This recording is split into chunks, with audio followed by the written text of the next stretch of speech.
여러분 안녕하십니까? 1월 14일 일요일 G1 8시 뉴스입니다. 겨울철 설경을 즐기려는 등산객들이 늘어나면서 산악사고도 잇따르고 있습니다. 겨울산은 기상과 기온 등의 변수가 많아 무리한 산행은 금물인데요.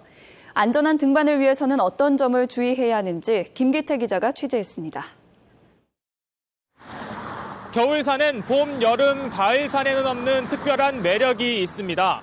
하지만 특히 겨울철에 접어들면서 산악사고가 빈번하게 발생하고 있어 주의가 필요해 보이는데요. 제가 직접 한번 겨울산을 등반해보면서 어떤 점을 주의 깊게 살펴야 할지 직접 체험해보겠습니다.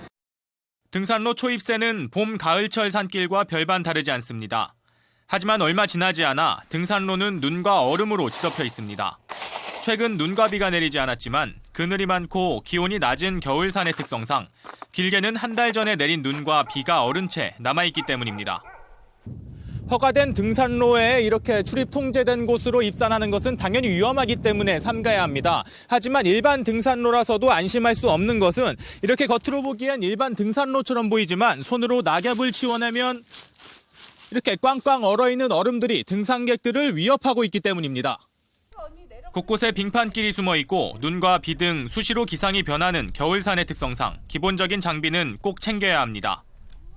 우선 아이젠이나 등산 스틱, 스패치 같은 기본적인 3가지 장비는 반드시 착용하는 것이 좋습니다.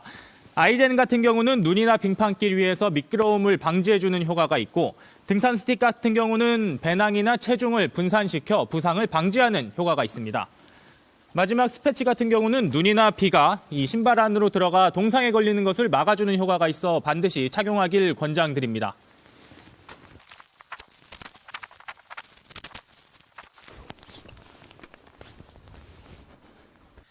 급격한 체력 저하를 막기 위해 자신의 능력에 맞는 산악 코스를 정하는 것도 중요합니다.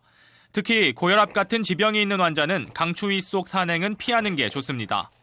또 사만사온의 날씨에 바위를 지지하던 지반이 약해질 수 있기 때문에 낙석 표지판 근처에서는 주의해야 합니다.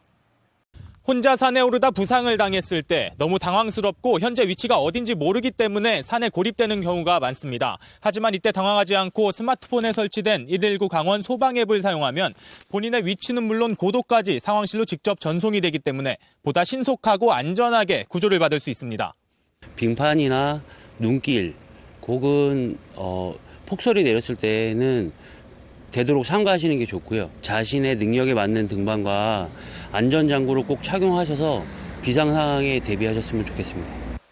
전문가들은 등산하기 전 일기예보를 통해 날씨를 확인하고 단독 산행보다는 최소 2-3명이 함께 산에 오를 것을 권하고 있습니다.